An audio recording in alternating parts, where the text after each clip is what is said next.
Washington Journal continues. Regular viewers of C-SPAN's coverage of the House of Representatives will recognize the gentleman on your screen right now because he's on the floor frequently talking about congressional earmarks. His name is Congressman Jeff Flake. He's a Republican of Arizona representing the area around Mesa, and he's here to take your calls about the congressional spending process and specifically his campaign against earmarks. Thanks for being here. Thanks for having me. Well, over the past week specifically, people who watched the detail of the House saw a tactic with members of your party to approach the appropriations bills to change the earmark process. Are you happy with what happened? Oh, yes. What was going to happen was simply not acceptable. The plan by the Democrats was to basically hide earmarks until the House bills are done and then insert them into the conference report when it's too late to challenge them on the floor. So, in effect, we'd be trading in our voting card for a piece of stationery. We were told that we could write to the Appropriations Committee, but it's hardly a substitute in my view. So how will it work now? Well, now when bills come to the floor, appropriation bills, they will have the earmarks in them at least, and we'll be able to move to strike them through limitation amendments. So it'll be about the same process that we've had before. It's not perfect, but it's the best we've got, and at least members will have the opportunity to target specific earmarks and without being shut down and shut out of the process. And what is your ultimate goal? Well, to get fewer earmarks. The process is out of control. We Republicans are largely to blame for that.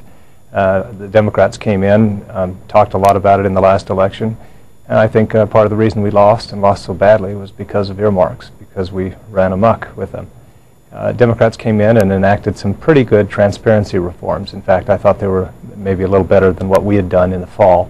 But rules are only as good as your willingness to enforce them, and there's been some backsliding going on, and then the proposal last week to simply wait until the conference process to insert them was unacceptable.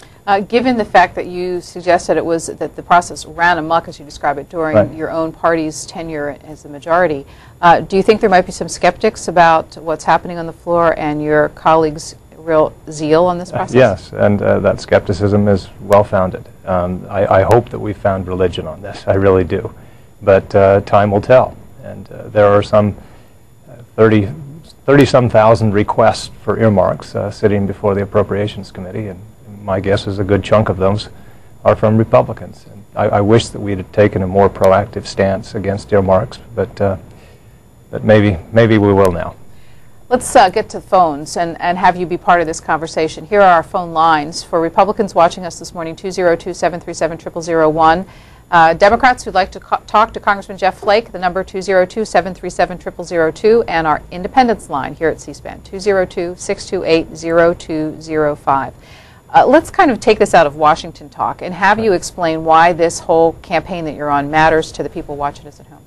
Well, some people say, well, earmarks are such a small part of the budget, about 2% of spending that we do here annually is earmarked, and that is true. Having said that, earmarks leverage higher spending everywhere else.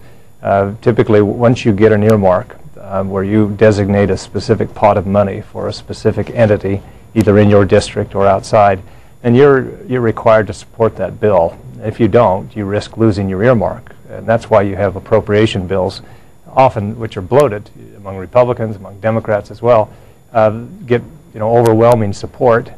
Because there are simply so many earmarks in them. The highway bill was a great example. Those were technically authorization earmarks, but they act like appropriation earmarks. There were 6,300 in that bill, and there were only 8 votes in the House against that bill because people knew you've got to support the bill, even though the bill was well beyond what we can afford. And that happens across the board. And often your support for other spending measures is contingent on protecting others' earmarks or your own.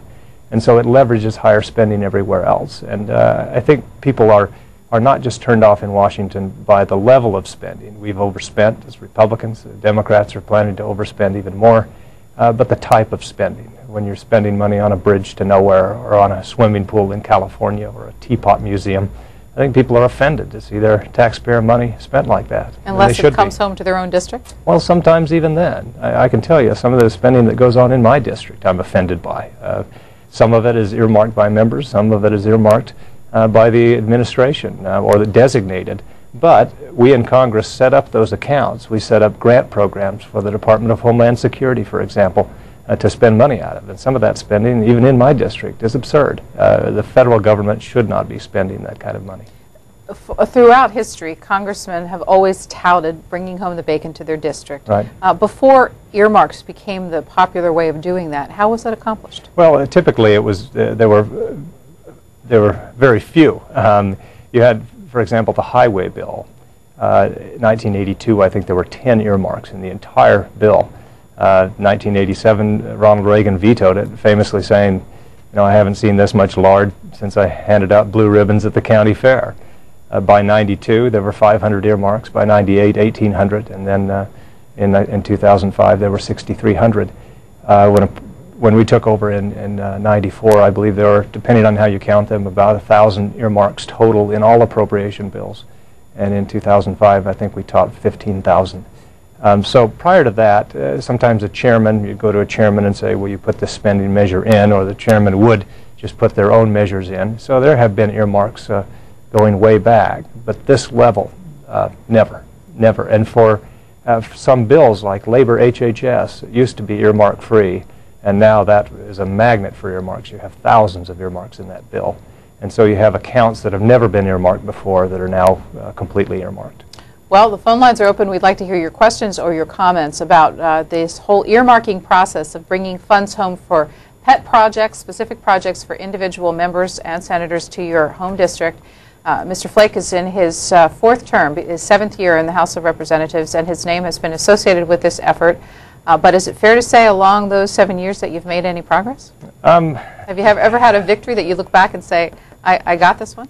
Well, I think the fact that in the CR there were very few earmarks. They basically, for last year's fiscal year, decided, let's just punt. We can thank the Democrats for that. They said they were going to do that, and they did, and that's progress. So last year's appropriation bills total, there were probably 2,000 earmarks, where the previous year there were, some 15,000. So that is progress. I think this year we'll make some progress. The personal story that got you onto this issue.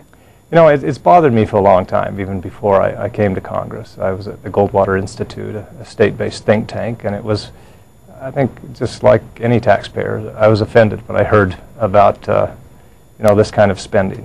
When I got here, it just was much worse than I ever anticipated. I had no idea the type of secrecy that went on, that it was so difficult for any member to even see what was being put in these bills, that sometimes the conference report, which contains 2,300 earmarks, would get to the floor an hour or two before the vote, or sometimes even after the vote, and nobody had ever seen what was in there. And I just thought, this has got to stop, and it's leveraging higher spending everywhere else.